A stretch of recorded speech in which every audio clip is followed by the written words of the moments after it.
여러분, 저는 고3 때까지도 계속 국어가 6월 3등급, 9월 3등급, 수능 3등급이었어요. 국어 공부를 하루에 4시간씩 하고 학교 쉬는 시간, 야자 시간 할 거 없이 국어에 정말 많은 노력을 했음에도 불구하고 결국에 성적이 잘 안 나오더라고요. 결국에 입시도 집 주변에 있는 지방대 정도 갈 성적을 받았고, 재수를 결심을 했는데 재수를 할 때까지도 국어가 제일 문제였어요. 다른 과목들은 뭔가 하면 오르는 것 같은데 국어만 뭔가 공부법도 굉장히 다양하고 여기저기서 말하는 강사들마다 가르치는 방법도 뭔가 좀 다른 것 같고, 또 국어는 수학처럼 뭔가 개념이 있는 것도 아니다 보니까 어떻게 접근해야 될지도 막막하고, 그래서 저는 재수할 때 이 1년이 허무한 1년이 될까봐 굉장히 불안했어요. 그러다가 독학 재수학원을 다녔었는데 제 한 옆 라인 쪽에 더프 같은 거 학원에서 시험 치면 거의 국어는 그 형이 계속 100점 아니면 하나 틀리는 정도?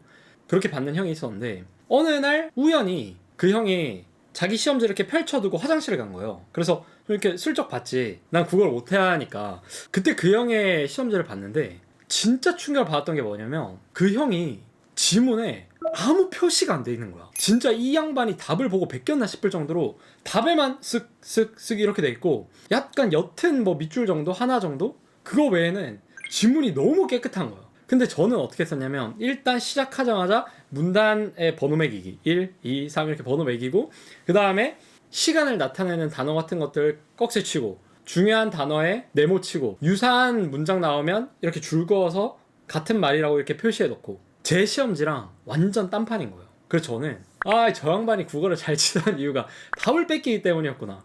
근데 아니었어. 그 형은 진짜 잘하는 거였어. 그래서 저는 너무 놀랐죠. 왜냐면 내가 보던 모든 인강은 지문에 표기를 하면서 자, 여기 중요하지, 이거 이렇게 봤어야지 하면서 누구나 지문에 손을 댔었어. 근데 약간 유니콘을 본 느낌?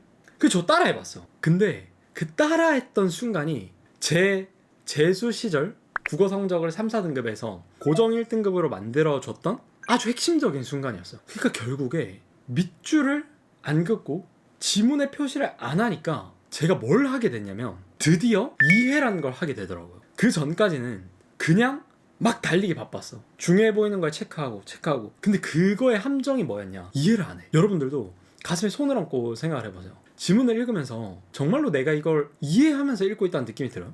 아닐 거예요. 그냥 정보를 뭔가 처리하고 있다는 생각이 들 뿐 이해하고 있다는 느낌이 안 들 거예요. 이거와 관련해서 야, 이런 일이 있을까 했는데 평가원에서 공문서가 나왔습니다. 이 밑줄 긋기와 관련해서 학생들이 너무 많은 오해를 하고 있다라고 평가원이 판단을 했나 봐. 그래서 공식 문서를 내놓았습니다. 바로 2025학년도 11월 14일 무려 대학 수학 능력 시험 문제지에 학습 방법을 써놓았습니다. 정말 중요한 거예요, 여러분. 지금부터 제가 하는 말은 정말 장담하는데 누군가의 인생을 반드시 바꿀 겁니다. 반드시. 제 인생을 바꿨기 때문에 처음부터 읽어볼게요. 밑줄 긋기라는 것은 일상적으로 유용하게 활용할 수 있는 독서 전략이래. 저도 이 시험지 풀어봤거든요. 처음에 밑줄 긋기 얘기가 나올 때 뭔 얘기를 하려고 하지 싶었어. 근데 아무튼 밑줄 긋기라는 것은 유용하게 활용할 수 있는 독서 전략이래요. 아무튼 오케이. 그 다음에 밑줄 긋기는 머릿속에 저장하고 기억한 내용을 떠올리는 데 도움이 된대. 그 다음에 표시한 부분이 시각적 자극을 줘서 기억한 내용을 더 잘 떠올리게 할 수 있고, 그 다음에 방대한 정보를 추리는 데에도 효과적이고, 일종의 색인 같은 역할을 해서 독자가 내용을 다시 찾아보는 데도 용이하다라고 되어 있어요. 저는 만약에 평가원 글이 여기까지만 쓰여져 있었다, 저는 수능 국어 강사 일을 접었을 것 같습니다. 아니 진짜로. 왜냐면 전 여기까지 읽으면서 이런 생각을 했어. 아니 평가원 출제진들이 진짜 3, 4등급이 어떻게 글을 읽는지 아예 모르고 있구나. 이렇게 쓰면 그 친구들이 얼마나 오해를 할까 라는 생각이 들어서 와, 진짜 이거 진짜 아니다, 이런 생각을 했었어요. 근데 우리의 가원이 형 기대를 저버리지 않아. 뒷부분에 바로 반박을 해버립니다. 바로 부작용에 대해서 설명을 해주고 있어요. 이렇게만 생각하면 니네 안 돼 를 2, 3, 4문단을 통해서 말해주고 있습니다. 자, 볼게요. 통상적으로 일반적으로 3, 4등급 학생들은 글을 읽는 중에 바로바로 밑줄 긋기를 해. 그쵸? 여러분들을 생각해봐. 여러분들 글 읽을 때 어떻게 해? 시작 하자마자 바로 핵심어 네모, 바로 밑줄, 바로 동그라미. 그러다 보면 밑줄이 많아지고 복잡해져서 밑줄 긋기의 효과가 줄어들어. 왜? 밑줄 긋기는 색인의 역할을 한다고 했잖아, 아까 전에. 조금만 밑줄이 그어져 있으면 중요한 부분에서 돌아가서 이 부분이 중요하다는 걸 캐치할 수 있는데 뭐 죄다 밑줄을 그어 놓으니까 돌아갔을 때 뭐가 중요한 건지 보이지가 않는 거지 당연히. 그 다음 여러분 이거 공문서예요. 제대로 봐야 돼. 또한 밑줄 긋기를 신중하게 하지 않으면 잘못 표시한 밑줄을 삭제하기 위해 되돌아가느라 흐름이 방해받게 된다. 나는 내 과거를 봤나? 이 사람들이? 여러분들 그런 적 있지 않아요? 인강에서 배운 대로 네모치고 밑줄 긋고 표시하고 읽었어. 근데 밑부분을 읽어보니까 아까 전에 표시한 부분이 중요한 부분이 아닌 것 같아. 지우개 찾고 막 지우개 찾아서 다시 지우고. 그러면 어떻게 돼? 방금까지 읽었던 거 머릿속에 날아가잖아. 흐름이 방해받는다고. 그럼 윗부분 다시 읽지. 지운 부분 다시 읽어야 돼. 시간이 배로 걸린다는 거예요. 아주 중요한 지적이야. 그 다음 밑줄 긋기의 효과를 얻기 위한 방법에는 몇 가지가 있어. 자 이제 여러분 밑줄 긋기 제대로 활용하려면 어떻게 해야 됩니다를 말해주려는 것 같아. 자, 첫 번째, 우선 글을 읽는 중에는 문장이나 문단에 나타난 정보 간의 상대적 중요도를 결정할 때까지 밑줄 긋기를 잠시 늦추었다가 주요한 정보의 밑줄 긋기를 한다. 진짜 중요해. 여러분들 이렇게 안 해요. 여러분들은 뭘 안 하냐면 이걸 안 해. 주요한 정보의 밑줄 긋기를 하지 않아요. 주요해 보이는 정보의 밑줄을 긋는 거죠. 무슨 차이인지 알겠어요? 여러분들은 주요한 정보가 뭔지 판단할 능력이 없어요. 왜? 남이 주요하다라고 말하는 걸 받아 적는 연습만 했거든 지금까지. 그러니까 스스로 이게 중요해, 이 문장의 핵심이야 라고 찝는 연습을 하지 않았어. 아니 못한 거지. 왜냐면 독해력이 낮잖아. 내가 이 지문을 완벽히 이해해야 이게 핵심이네 라고 파악이 되는 건데 그 연습을 안 했잖아. 그 연습을 안 하고 그냥 강사들이 그려준 거 보고 그래 여기 핵심어네, 그래 이거 중요한 문장이네, 그래 나도 이거 생각할 줄 알아, 생각했었어, 이러면서 넘어가잖아. 그러니까 그 이해가 결국에는 주요한 정보가 무엇인지를 판단해 줄 수 있게 하는 건데 여러분들이 이해하는 노력을 안 해. 독해력을 키우는 연습을 안 해. 그러니까 주요한 정보가 뭔지 판단이 안 되고 아무데나 밑줄을 긋는 거예요. 그래서 여기서 말하잖아, 주요한 정보에 밑줄을 그으라고. 자, 그 다음 여기가 핵심이야. 마지막 부분이 진짜 전 여기에서 와 대박이다. 봐요. 밑줄 긋기는 어떠한 수준의 독자라도 쉽게 사용할 수 있다는 점 때문에 연습 없이 능숙하게 사용할 수 있다고 오해되어온 경향이 있다. 여러분들 말하는 거 아니에요 지금. 어떤 수준의 독자라도 쉽게 사용할 수 있어. 누구나 밑줄을 주요한 정보에 그을 수 있다는 착각 때문에 모든 사람들이 밑줄을 잘못 긋고 있다는 걸 말해주고 있는 거 아니야. 자, 근데 여기 핵심이야. 그러나 본질적으로 밑줄 긋기는 주요한 정보가 무엇인지에 대한 판단이 선행되어야 한다는 점에서 단순하지 않다. 내가 하고 싶단 말이에요. 그리고 이거는 내가 3년 전부터, 무려 3년 전부터 국정원 독서편에 적어놨던 내용이야. 구라 같죠? 제가 바로 보여드릴게요. 진짜 이거 일쇄 가지고 있는 분이 나오셔도 인정할 거야. 자, 제가 국정원 독서편 14습관이라고 해가지고 1등급들이 글을 읽을 때 어떻게 읽는지를 14가지 습관으로 정리해서 적어놓은 책이거든요. 이 책이. 근데 그 책 중에 4번째 습관이 있어요. 1등급들이 하는 4번째 습관. 거기에 적혀있는 내용이에요. 자, 봐. 4번째 습관. 최상위권들의 시험지는 백지에 가깝다. 지문에 표시하지 않기. 제가 이거 재수 때 그 형 보고 깨달아가지고 쓴 거예요. 제가 과외도 많이 했었거든요. 학생들 가르쳐보면 대부분의 학생들, 그냥 4등급 이하는 거의 대부분이라 보면 돼. 그런 애들은 자기가 1타 강사한테 얼핏 보고 배운 건 있어서 지문 보면 자기 나름대로 막 이렇게 기호 표시를 해놓습니다. 동그라미 치고 네모 표시 치고 세모 표시 치고 밑줄 치고 막 해놔. 근데 이게 바로 여러분들이 성장할 수 없게 만드는 가장 큰 문제예요. 자, 봐요. 왜 그러냐면 제가 이유도 넘버링을 해가지고 구체적으로 말을 해놨어. 첫 번째, 지문에 표시하면 안 되는 이유가 뭐냐. 표시하면 읽는 행위는 내가 지금 밑줄 치는 이 문장을 기억했다 또는 이해했다라고 착각하게 만든다. 뭐가 중요하냐, 주요한 정보를 파악해내고 그를 이해하는 게 핵심인데 니네가 밑줄 치면서 착각한다고. 내가 이걸 처리했다고. 아까 수능 지문이랑 똑같잖아. 주요한 정보를 판단하는 게 우선이고 그 다음에 밑줄을 그어야 되는데 이 밑줄 긋기가 일반적으로 다 사용할 수 있는 방법이라고 알려져온 탓에 주요한 정보를 먼저 판단하려는 노력을 안 하고 그냥 밑줄을 긋는다고. 그걸 지적했던 거잖아. 똑같은 말을 하고 있어. 내가 봤을 때는 국정원을 평가원이 본 것 같아요. 아니 진짜 이건 진심으로. 왜냐면 20만 부 가까이 팔렸고 작년에는 거의 10만 부 가까이 팔렸으니까 당연히 궁금해서 한 번쯤 보지 않겠어? 근데 이 부분을 보고 감동을 먹은 거야. 와, 글 지렸다 라는 제 추측인데 그러니까 아무튼 그 정도로 정말 제 관점이랑 똑같이 평가원이 말을 하고 있었다는 거예요. 아니 봐봐, 여러분들 공부할 때를 생각을 해봐요.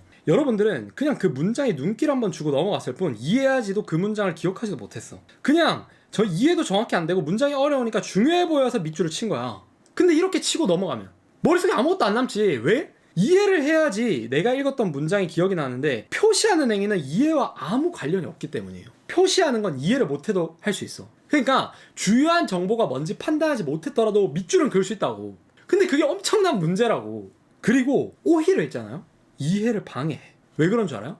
표시는 내가 이해했다고 착각하게 만들기 때문이야. 이게 진짜 무서운 거예요. 여러분들이 밑줄을 그으면서 네모 치면서 읽는 거는 여러분들이 그 문장을 이해했다라는 착각 속에 가둬. 1년 내내 여러분들을. 그러니까 나는 지문 다 이해했고 이 지문 정복했는데 왜 문제가 안 풀려? 왜 어려운 지문만 가면 계속 틀려? 이 말이 계속 나오는 거야. 이 이유 때문에. 두 번째, 여러분들이 머릿속으로 정보를 처리하려고 하잖아. 즉 이해를 하려고 하지 않아. 주요한 정보가 뭔지 생각하지 않아. 그러고 그냥 지문에 표시하면서 나 이해했어, 나 이 지문 처리했어, 덜어내죠. 머릿속에서 해야 될 생각들을. 그러니까 두뇌 훈련이 안 돼.